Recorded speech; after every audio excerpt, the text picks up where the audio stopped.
reality is that the Islamic State is Islamic, very Islamic.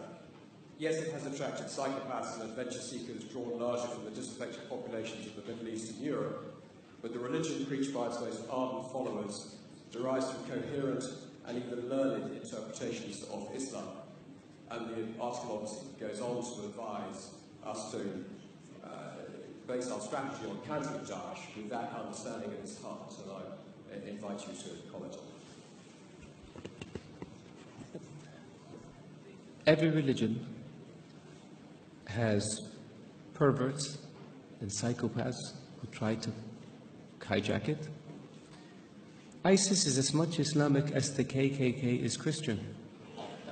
Don't they have a cross? Don't they do everything in the name of religion and Christ? Don't they believe that Christ compels them to lynch and kill people of African descent? Can one really say that the KKK is a Christian organization? There are other groups that one can point to. There are other massacres that were committed in the name of keeping certain countries or regions clear of non-Christians. There are people like this also in the Jewish faith that have nothing to do with Judaism. There are people like this in the Hindu faith that have nothing to do with Hinduism. For anyone to argue that Daesh is Islamic is preposterous. In the Islamic faith, the Quran reveals that you have your faith and I have my faith. And you're free to practice your faith and I'm free to practice mine. What greater sign of tolerance and acceptance do you have than this? In the Islamic faith it says, he who kills an innocent soul is as if he has killed all of humanity.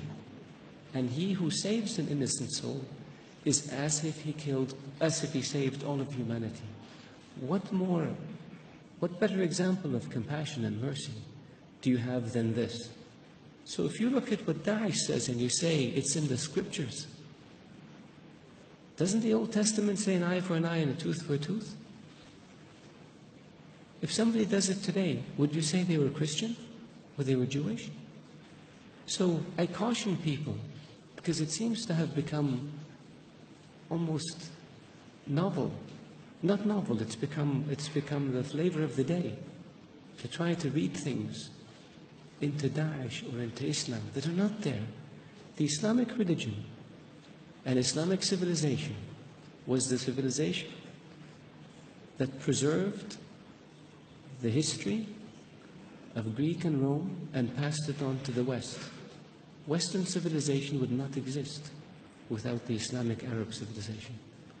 The Islamic civilization and the Islamic Arab civilization was the civilization that connected China with Europe.